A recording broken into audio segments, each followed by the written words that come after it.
Thank you. Very good. Please, the silence might be isolating or disorienting for students or hearing impairments.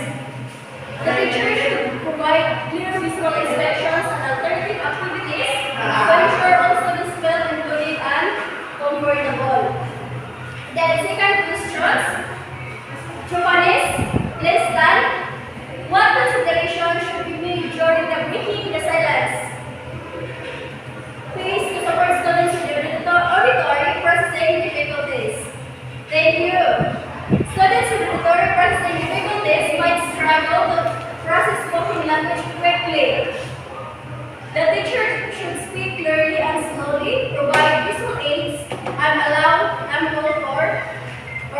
time for the responses. Dili ka nagaliw ng mga estudyante.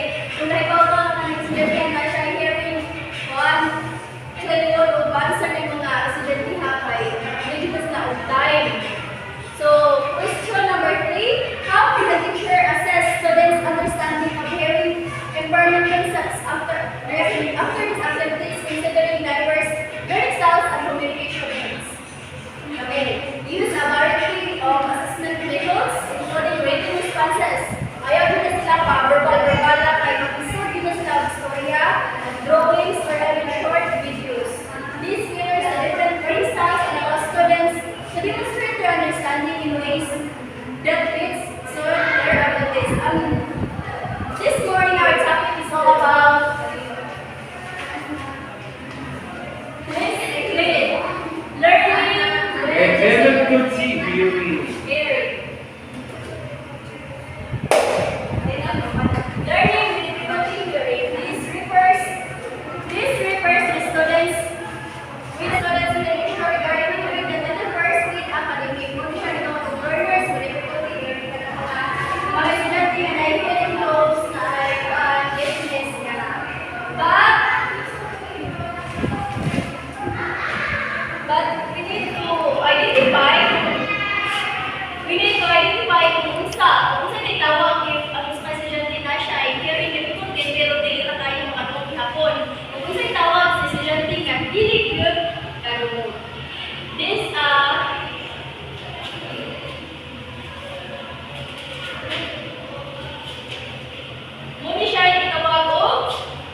kan pangita mga ways how to solve or how to kuhan sa ilahang hearing difficulty ka na. Makanito nga, nalagyan siya hearing difficulty pero kung mauna ko siya sa tanan because of their intelligence capacity. Kaya naman pa na kuhan, wala na.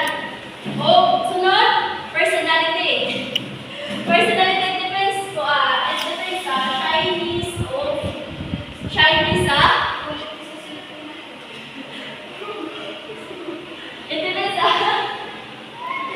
It depends kung mawawa na sa estudyante. Okay, if a person has learning difficulty in hearing, kung dili siya mawawon, makadali siya makalubilo into others, mo na makadali po siya o nakaton.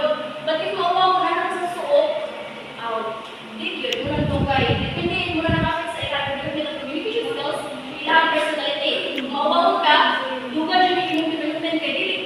Mawawon ka, mawawon ka social interact sa ibang mga classmates. Samot na if the degree of nature of deafness, residual hearing, family environment, and the age of consent. Of course, residual hearing, kanang only one word can hear. Kanang tigas din ka dumo or tigas ka dumo. And then family environment, if you are in a family, if you have hearing difficulty but your family is a supportive one, they can help you about sa pagkuhan of words, mga anak, pag-teach, paghatag ng mga hearing aids para makadungog sila or makadungog ang isa kabata. And also age of consent. Muna siya gingon na hearing difficulty has hearing difficulty has may uban nga makayunta nga nagdepende sa edad because of if you are inborn nga na hearing difficulty, your development of communication is slow, good, or possible na never, wala. Then, but if sad, if ka na-acquire hindi mo yung hearing difficulty, sa mga ages ka na magsaka na yung edad, makainutan nga, you are very good in communicating but nalay problema sa inyong hearing. Kaya nakasabot, nakagin naman ka sa language development stages na makakuan ka sa communication. Kaya kung mo acquired naman yung mga develop difficulty sa hearing. The next, to identify learners with difficulty hearing. Kaya parang identify na ito kung ang mga learners na para sila hearing difficulty, mo na siya is speaking loudly. Number 1. If you have observed students nga na hearing difficulty, they're speaking loudly. Kailangan gusto kayo. Magsunod sila, hindi pinagbabutan nila ay hinay. Maghinay-hinay na sila. The next airs is the word of one speaking, kailangan ipag-all at ilahang talungan. The next, asking information repeated. If you give them information, pero hindi mo sila kadungo, mo na di-ask again and again. Balik ko nila, sige na sila, sige ha. Then also, delayed development stage mo. Ano siya? Basta inborn or pagkabata ka na nung nagsumalag yung ang hearing difficulty, ma-delay yung development sa communication. Because if you can't hear, you can't speak. Pero makakabasa ka pa, sunod yung magkabasa mo, sounds na letter, kailangan letter at you can't speak. Walang kabaw sa isang. And also, watching face intently. Watching speaker's face intently. If you are a speaker in parehong mga audience na hearing difficulty, tutok juga sila mga tanaw. Mutanaw juga sila ka ilahang batayan yung mga kulit o kung sa pagkuhan para makasama sila o sa inyong isulti. And then figuring one or mas people, muna kita ako residual hearing na mas okay nila lang. Gusto na pikas lang na dawagan ilahang i-focus para makadungin sila kisa sa tuha. Morning, sunod, not responding to call. Kanang, if your student has hearing difficulty, din tawag ka sa suway. Dili din na nakatulong. Kung tawag na nimo. Muna yung isa sa how to identify difficulty hearing. And then, difficulty in following directions. Of course, if a person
dun sa mga kasagaran na hearing difficulty students. And next, the general adaptation of hearing difficulty.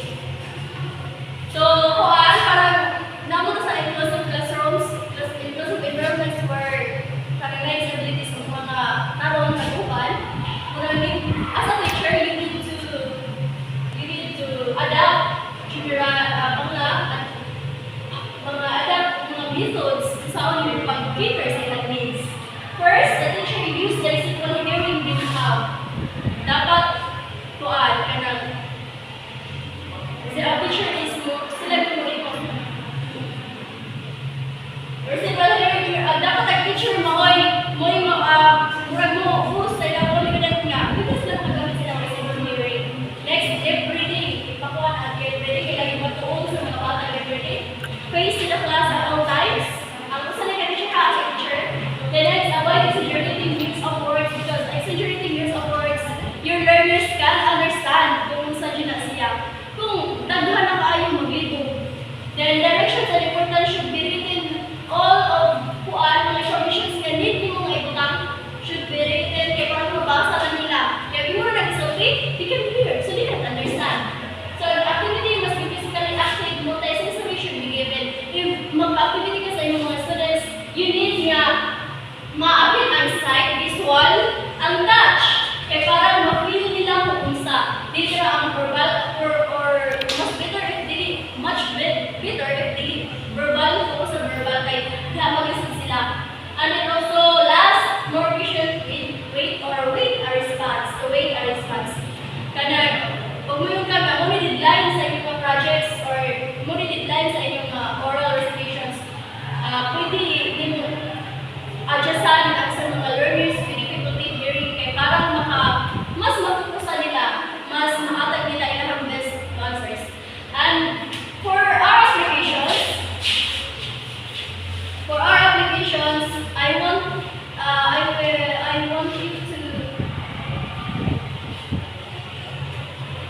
I will assign students, or I want you to create diagrams that representing different communication strategies for individuals with hearing loss. Diagrams or illustrations, you will choose 3 strategies.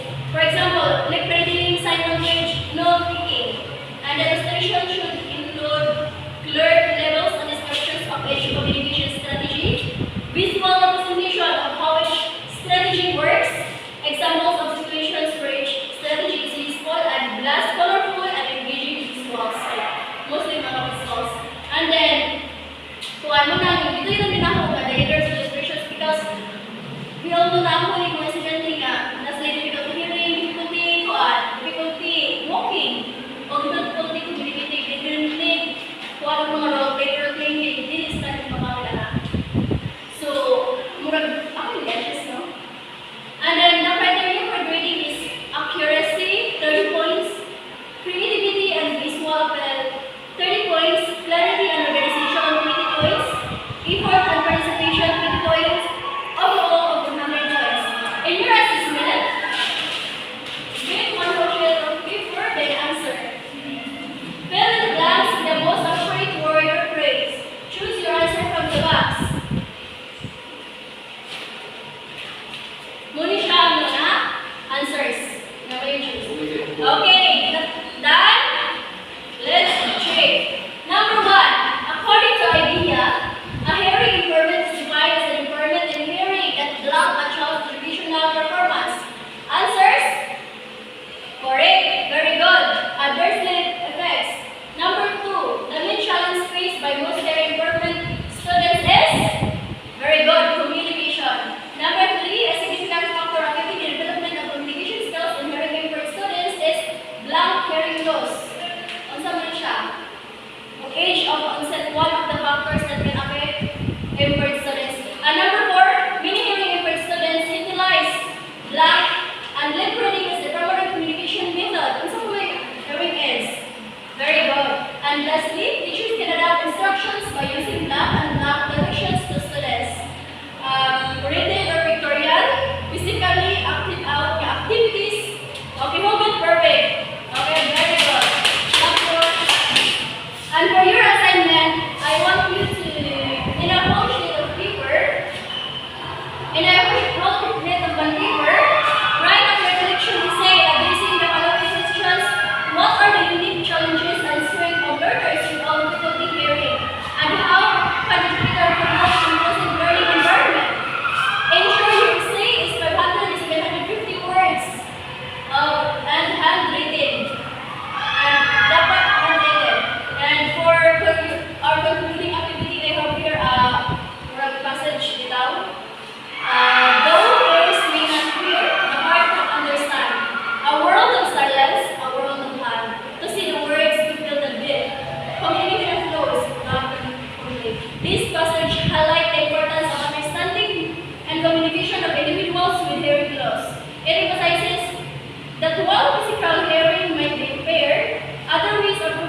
benefits of the experiencing the world.